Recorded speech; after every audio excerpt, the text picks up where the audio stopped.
Sir, welcome to the BFC. This is your maiden voyage. Welcome. Gentlemen, thanks for having me. I appreciate it. How are you doing? Doing Very great. good. Welcome. Excited that you're here. Great being here. Thanks for carving out some time for me. And I appreciate your viewers as well. Awesome. Well, let's get right into it. I have a bunch of questions for you. And guys, we're here to do live due diligence. So if you have questions, throw them in the chat. All right. So I just want to go for this here. On August 10th, you announced that Mitesco was ceasing further Series A preferred redemptions because the structure was not delivering the benefits you expected and may have been hurting retail shareholders. Should investors view the dilution issue as solved, or is it more accurate to say it has been paused while you negotiate a better structure?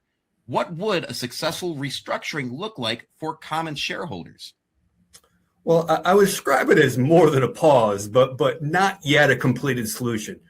We stopped the old redemption mechanism because it was putting pressure on the common stock without giving the company the balance sheet benefit we expected.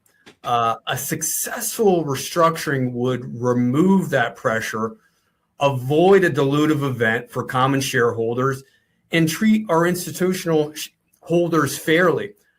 Today, we have roughly 48 to 49 million shares outstanding, with about 10 million in the float. Most of the recently issued shares are restricted and held by insiders or the future management team. So we've also eliminated virtually all options and warrants. So our broader goal is a cleaner capital structure, including addressing roughly 3 million of legacy obligations and about 1.5 billion of bridge notes. We are working cooperatively with the institutional holders in protecting on more than 5,000 retail shareholders is central to the outcome. Yeah.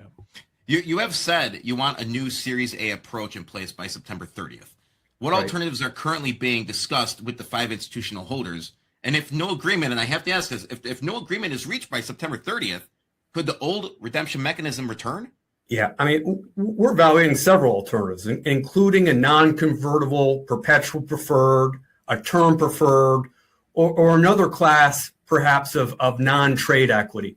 The key objective is to replace an instrument that is treated as a liability because of its mandatory redemption feature with a structure that strengthens the balance sheet and does not pressure the common stock. As I mentioned, we have a strong relationship with the 5 institutional holders.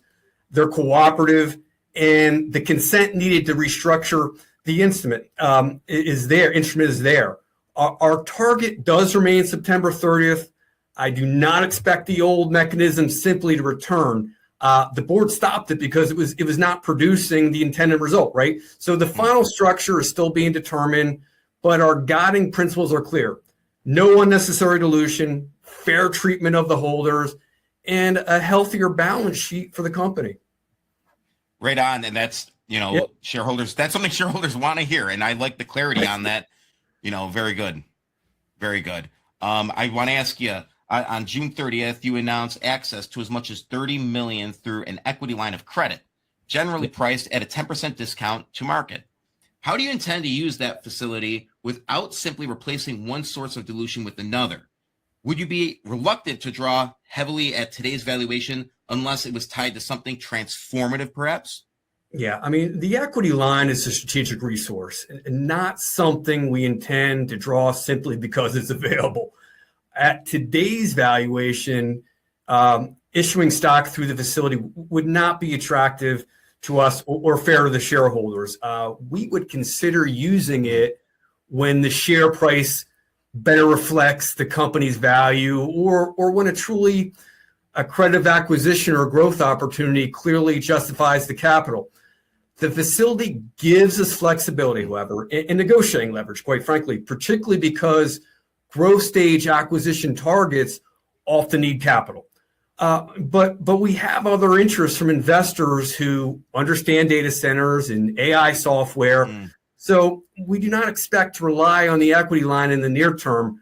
I'd say with fewer than 30 million shares held by non-insiders in a tight float, we remain very sensitive to dilution. So having access to capital is valuable.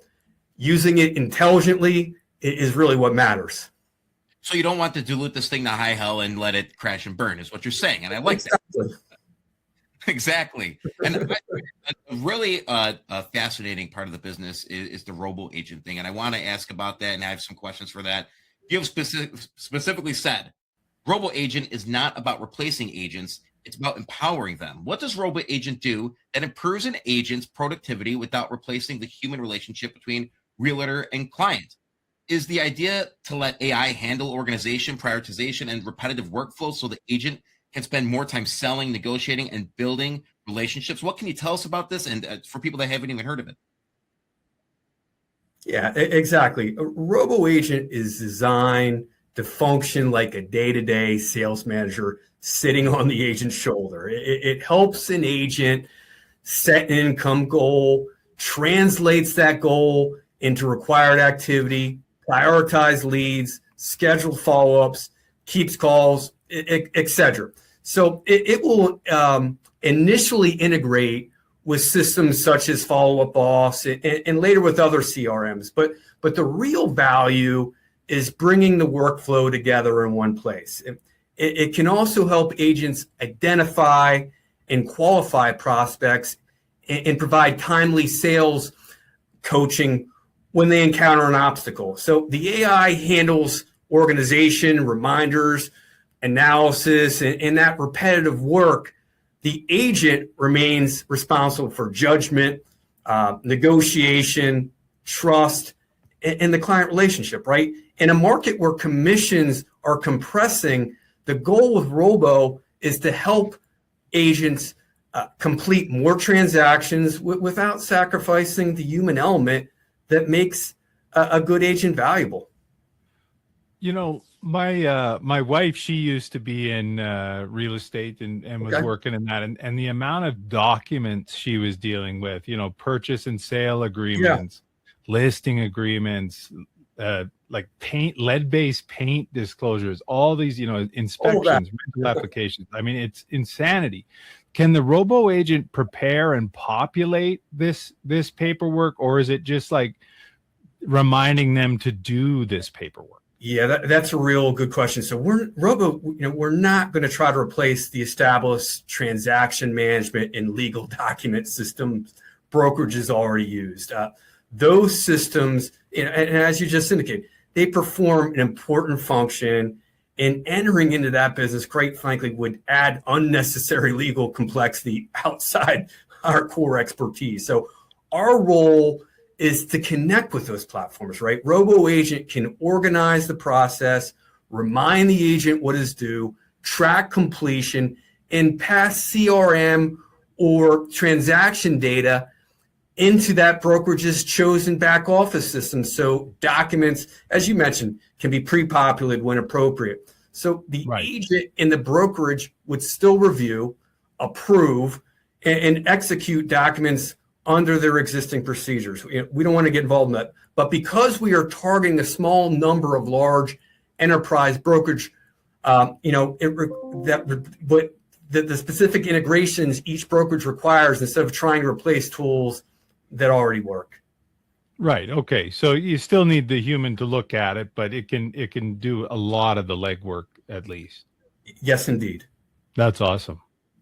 There are going to be hundreds of companies putting AI into real estate software. What is actually different or difficult to replicate about Robo Agent is the workflows, integrations, accumulated data, Brian Moses' coaching content, enterprise relationships.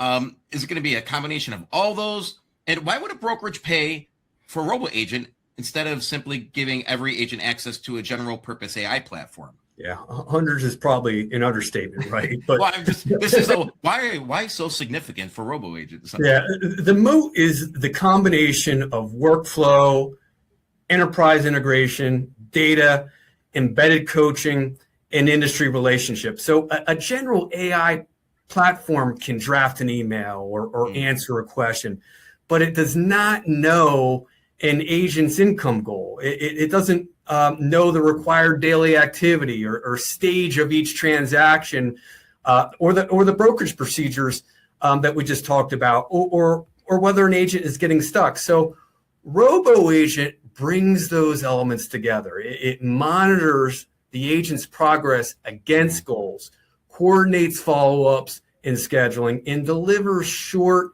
situation-specific coaching at the moment it's needed. So we're working with experienced sales trainers, including Brian Moses, who is one of the best in the industry.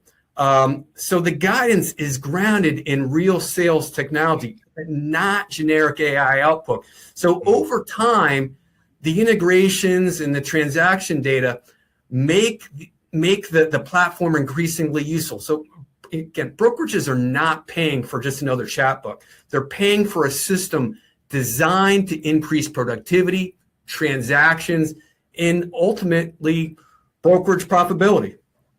I'll tell you, like, I did real estate for 2 years. No longer did I renew my license.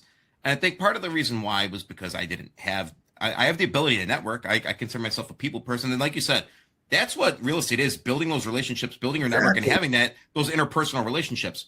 And I think this is almost sounds to me like, as this grows, it's like it's not just a secretary, but an organizer, like someone that you could rely on through the whole transaction process from beginning to end. Well, we think the biggest problem is task management, and you hit it on the head. That's what we're trying to solve for here. Amazing.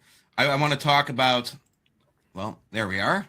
My mouse was frozen, about your July 28th release. Okay. That said, the project has been strongly influenced by executives at one of the largest publicly held brokerages, employing more than 84,000 agents.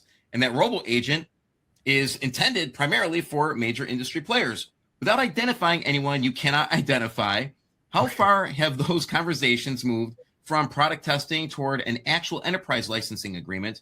When you say first licensing is targeted for Q4 of this year, should investors expect a paid pilot, master license, recognized revenue, or something else? This is a juicy question. I got to pick your brain on this. Yeah, it's an important question, and we've come a long way. We really have. Our target is to have the first production version available in Q4.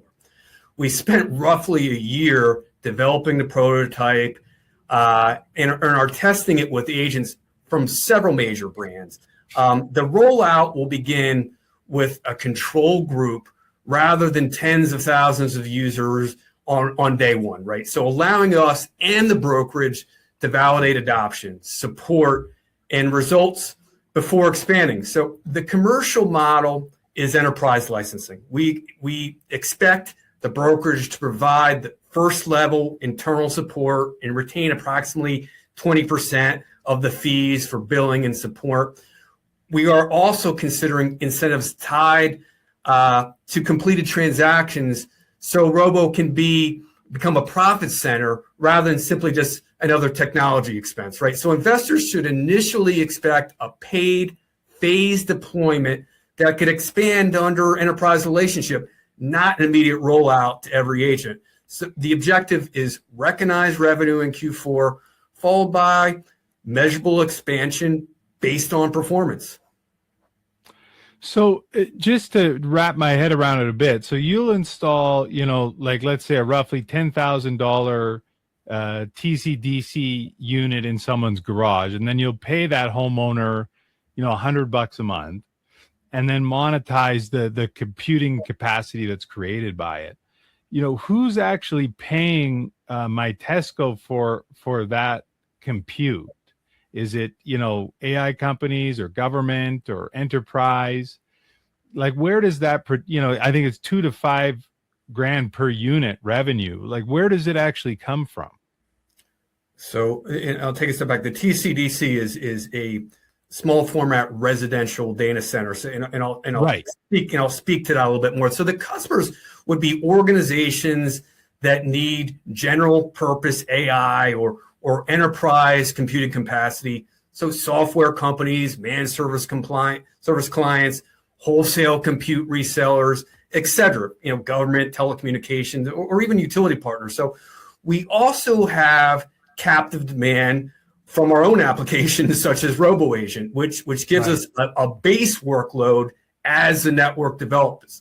So the model uses small format data center hub connected to distributed TC-DC nodes in homes, hotels, offices, even hospitals, public housing, and even rural locations, really. So by spreading lower power processors across those sites, we believe we can reduce the concentration of heat, power, and real estate costs found in a traditional facility. So the projected revenue rather would come from each selling processing capacity or application services running on each node. So the host receives roughly $100 per month, while Mitesco monetizes the remaining capacities. The exact revenue and margin assumptions, and we'll validate that through prototypes in real customer workloads. Now I'm thinking, maybe I'll put 50 in my house. You know what I mean? Like I'll just put 50 of the boxes in my house. What do you think about this idea? Because this sounds like a great deal, right? You know, like I just get 50 in there. It's a room just packed. Just wall to wall. I might need a nuclear reactor to power it. Yeah. Well, I think it's smart because we're talking about, you hear people complaining about the data centers and the power draw and all that stuff. Exactly. So this is really a sustainable option. And you have talked about scaling up to 10,000 of these deployable units. So, what does the path look like from the prototype to 100 or 1,000 and then eventually 10,000? And do you secure compute customers first and deploy against demand, or do you build a network and then sell the capacity? How are you going to do it? Yeah, so we intend to scale against demonstrated demand, not deploy 10,000 units and hope customers appear. Yeah. The plan is to place a small number of units in September, test and balance them through Q4, and then begin broader deployment in 2027. Each stage, whether it be 100, 1,000, and eventually 10,000 units, should be supported by utilization, economics, and customer commitments. Because I'd say the initial units may cost about 10,000 each, we're exploring, equipment financing secured by the hardware, potentially with a fixed return and maybe some revenue participation. So that would allow the network to grow without creating unnecessary dilution at the parent company level. We already have potential demand from our own application, as I mentioned, and outside parties. So we may also work with wholesale AI resellers or utilities, as I mentioned, telecom companies, or nationwide enterprise customers. So the model is modular, so we could add capacity as contracts and utilization justify it. Great. I like how you address dilution in that answer as well, too, which is excellent. And by the way, we have some great questions in the comment section. Keep them coming, because at the end of our segment, I'm going to just pop a bunch of questions and rapid fire on you and see if you can answer. You can answer what you can, what you can't, you can't. Totally understand. I want to talk about your August 18th release.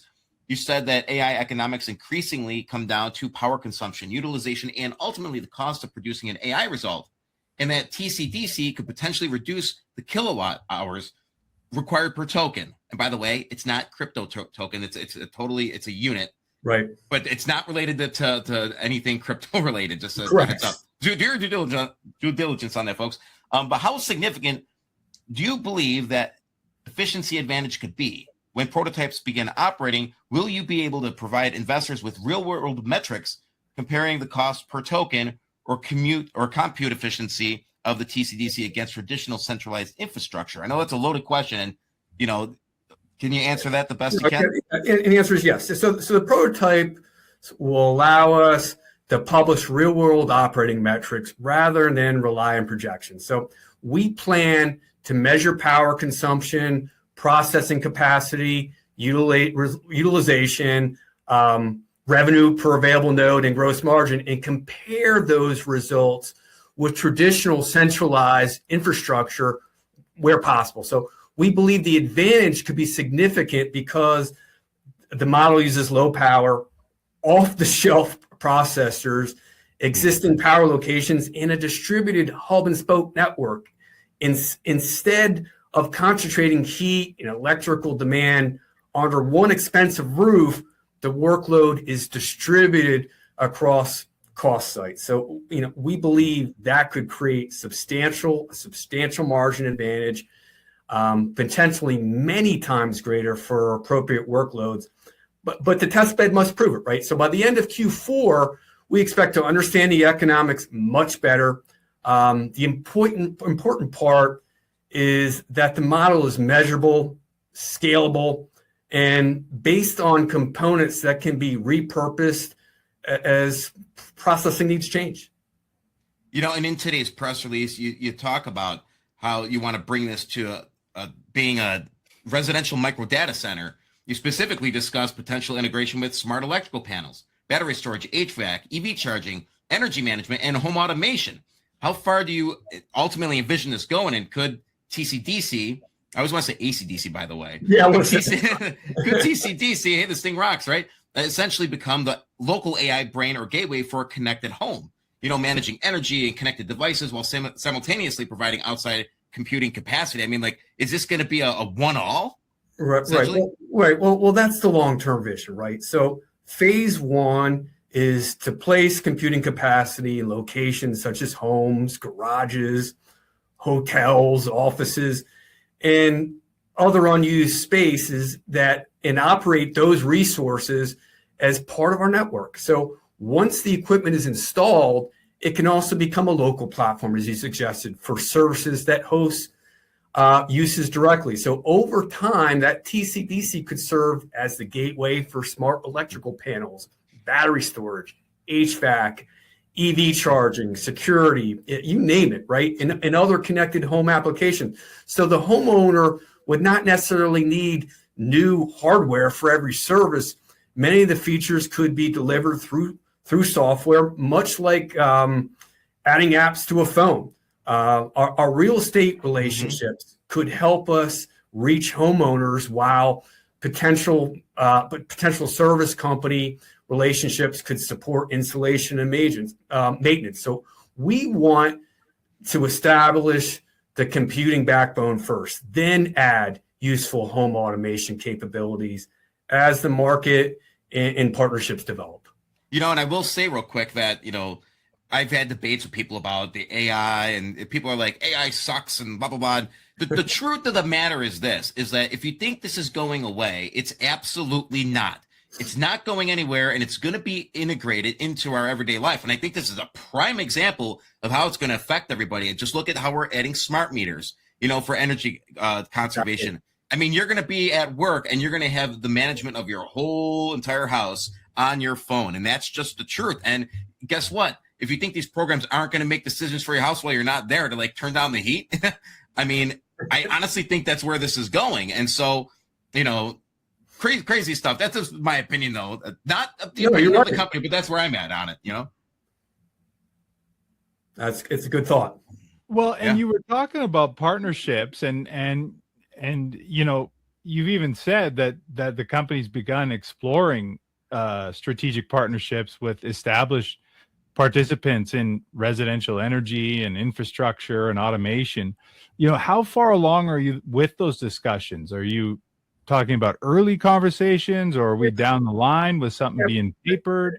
Yeah, the answer, the conversations are at different stages, right? So we've been speaking with home builders through our real estate channel for several months. And that same network gives us access to regional developers and contractors.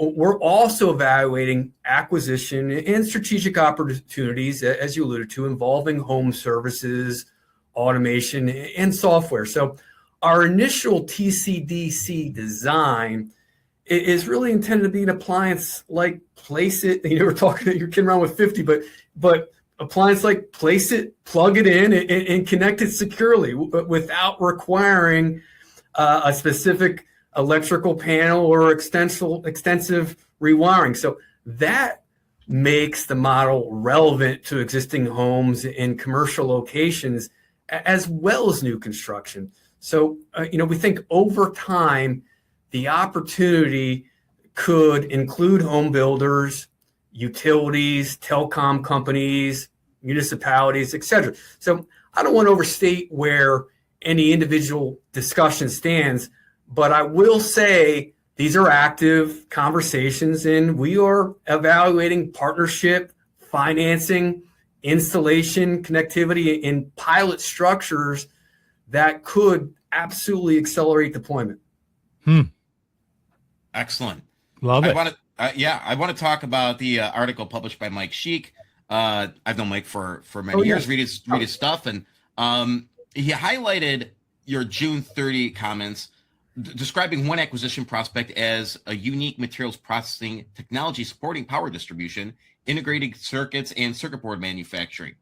He then connected that language with publicly available information. See, I'm covering my ass here, folks, involving advanced materials companies in the broader AI data center supply chain. So without commenting on any specific acquisition target or confirming speculation, can you help investors understand what kind of technology you are actually looking for?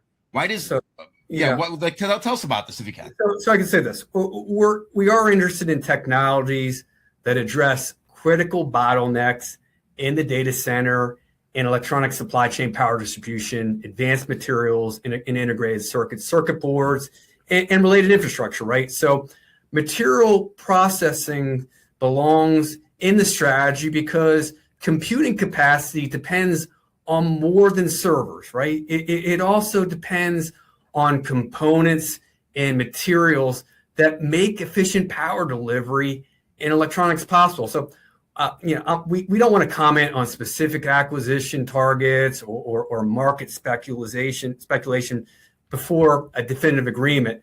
What I can say is that we have spent significant time evaluating opportunities in this area, and additional prospects continue to come to us, quite frankly, through our institutional relationships. So any transaction must be strategically aligned, capital efficient, and capable of contributing to the company relatively quickly. So we are not looking to collect unrelated businesses right now. We're looking for technologies and teams that strengthen the infrastructure required to build, power, and operate our data center platform.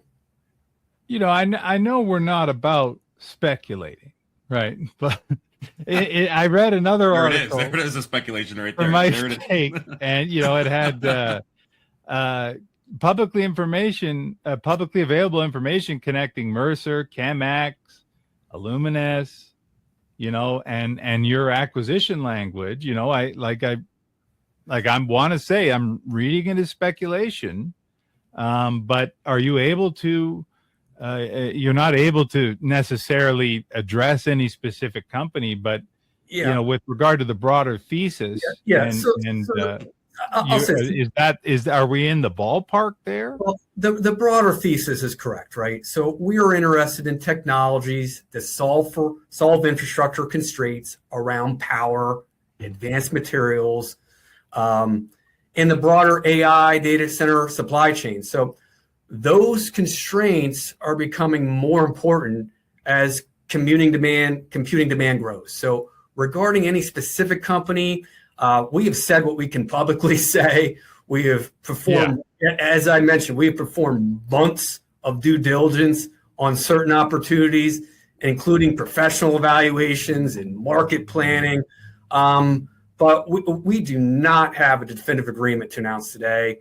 We prefer to announce any transactions when we have confidence that they can close, rather than create expectations around a non-binding letter of intent or something like that. But we also have other opportunities that may move more quickly. So our standard is straightforward. The business must fit strategically, be financeable, have a disciplined management culture, and create value for both sets of shareholders. You stop the old series, the redemption. All right, that's great. You got access to significant fundraising. You got Robo Agent approaching commercialization. TCDC is rocking. You could say that whole idea is coming together. But as things unfold, if we bring you back at the end of 2026, all right, what specific milestones should shareholders expect that you have actually delivered on?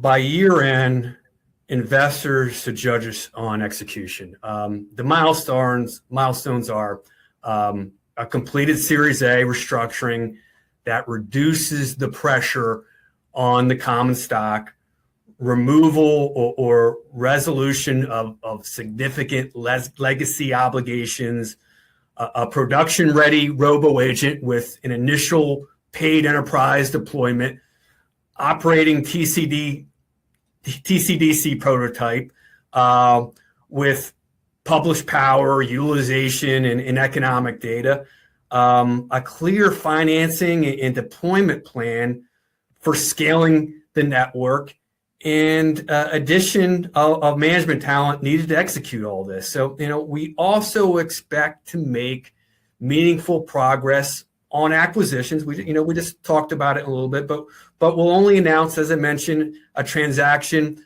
when it's real and capable of closing. I would say this: for nearly 3 years, we have rebuilt the company on very limited capital and kept overhead extremely lean.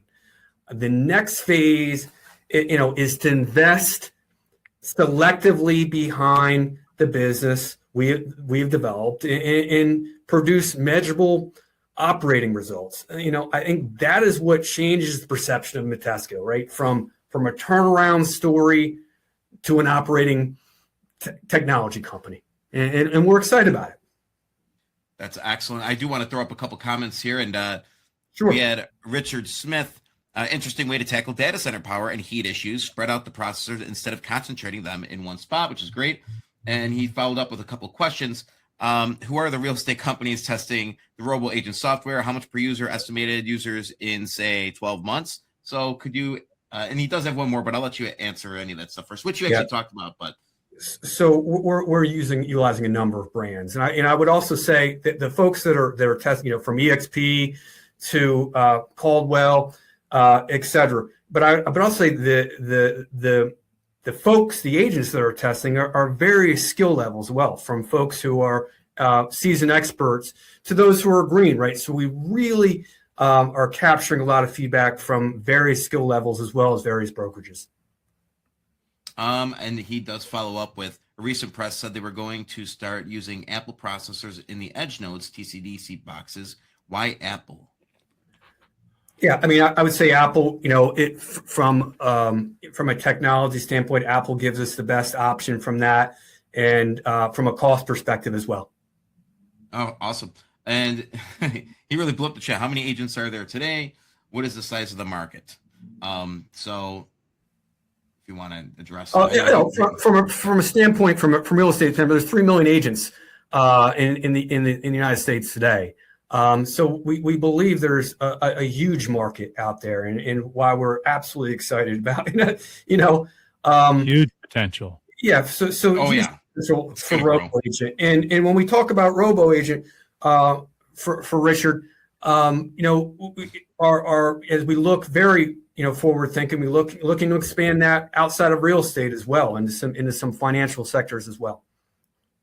Yeah, and I think guys. This is and I hope this is like, not cataloged, but I can't think of the word. But I hope people look back in like 5 years and we're like, oh, E-Rock was right, because I'm telling you, this is in its infancy. We are just getting started, and this is going to be everywhere. I do have another question. I have a question from Kevin. How are the companies, and cheers, Kevin. How are the companies working together? Is this compounding revenue, or is this just companies linked with shared technology? Yeah, it's companies linked with shared technology. This technology exists, right? And so we're not inventing anything. We're utilizing what's out there. That's allowing us to keep our costs down, and that's been the formula. Awesome, great job, Kevin. Yeah, thanks for the question. Yeah, absolutely. And J-Rab has a question. Cheers to you, J-Rab. Good to see you as well. Will nodes benefit from being clustered in central locations, like having a home community all be adopters? Yes. That's excellent. Wow. I love the questions, by the way, guys. Remember, that's why we're here. Thanks for everybody's paid great attention. That's great questions. No, absolutely. So, anything else you want to share with shareholders or potential shareholders? The floor is yours. No, we are very, very excited. We covered a lot today, and I'm grateful for you guys giving me the forum to do this. Stay tuned for great things ahead, without question. So it's an exciting time, and we look forward to closing the year strong. Beauty. Awesome, guys. Great Brian, business. It's so exciting that the idea of the data centers just being decentralized and low power, and you know what I mean, instead of just taking up a giant field and sucking up all the resources. It's just brilliant.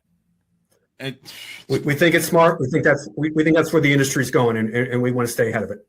It's great. And Robo Agent's going to be next level too. So yeah, I mean, for sure. With that working in tandem simultaneously, it's freaking awesome. Brian Valania, Mitesco, OTCQB, MITI, and I have a feeling this stock is going to be mighty strong in the coming months. Great job.